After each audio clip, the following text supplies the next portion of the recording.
Hello sir, good day. I am Marvic Arabia, second year BS Nursing student, section 10. So, today I am going to demonstrate the proper donning and removing of sterile gloves. The sterile gloves provide a barrier between the nurse's hands and the objects she contacts. The nurse is able to freely touch objects in a sterile field without fear of contamination. When wearing the sterile gloves, the nurse should always remain conscious of which objects are sterile or which are not. So, what you will need is a pair of sterile gloves in a package like this one. And then sterile gloves comes in different various sizes, so you need to have the correct size of your hand in order for the glove to fit in. Check that the sterile glove package is dry and unopened. Also note the expiration date, making sure that the date is still valid. Moisture contaminates sterile package. Expiration date indicates period that the package remains sterile. Before you open the package, you have to first perform the hand hygiene. Hand hygiene and PPE prevent the spread of microorganisms. PPE is required based on the transmission precautions. Next is open the outside wrapper by carefully peeling the top layer back. Remove inner package, handling only the outside of it. The rationale is this maintains sterility of gloves in the inner packet. Next is place the package on the work surface with the labeled cuff end closest to the body. Allows for ease of glove application. Place the sterile glove package on clean, dry surface at or above your waist. Moisture could contaminate the sterile gloves. Any sterile object held below the waist is considered contaminated. Carefully open the inner package. Fold open the top flap, then the bottom and the sides. Take care not to touch the inner surface of the package or the gloves. The rationale, the inner surface of the package is considered sterile. The outer 1-inch border of the inner package is considered contaminated.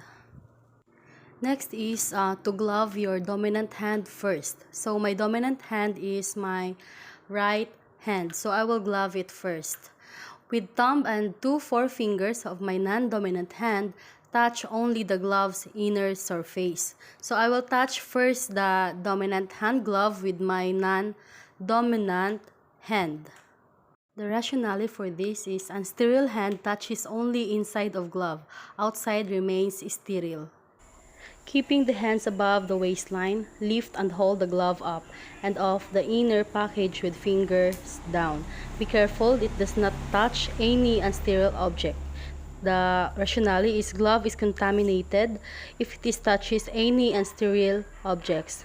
And then carefully insert the dominant hand palm up into the glove and pull it on. Leave the cuff folded until the opposite hand is gloved.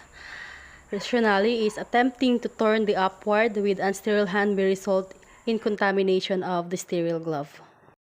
After putting gloves to our dominant hand, avoid touching the non-sterile part. Next is slip your 4 fingers underneath the second glove's cuff with the thumb abducted.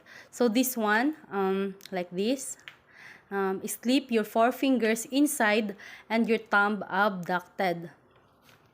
Carefully pull the second glove over your non-dominant hand.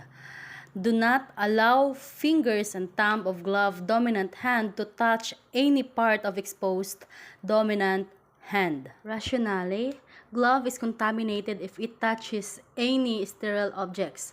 Attempting to turn upward with a sterile hand may result in contamination of the sterile glove.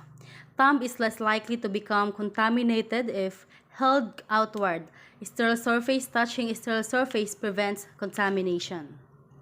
Now that we finally put the sterile gloves on both hands, we can arrange the sterile gloves on both hands. Again, avoid touching non-sterile part. To remove the sterile gloves, considering that I have already used up or soiled these gloves. So, using my non-dominant hand, grasp the other glove and remove by inserting it, keeping the contaminated area on the inside.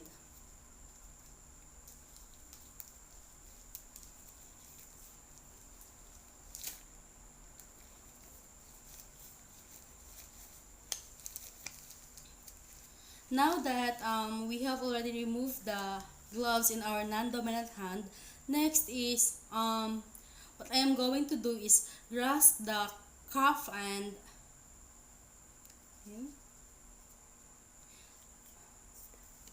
then the inside surface should be. So the contaminated part is already enclosed inside. Slide fingers of your ungloved hand inside the remaining glove. Grasp only the inside and remove by turning inside out over the hand and the other glove. Rationally, contaminated area does not come in contact with hands or wrist. After removing the gloves, discard gloves in appropriate container. Remove additional PPE if used. Perform hand hygiene. Proper disposal and removal of PPE reduces the risk for infections transmission and contamination of other items. Hand hygiene prevents the spread of microorganisms. Thank you.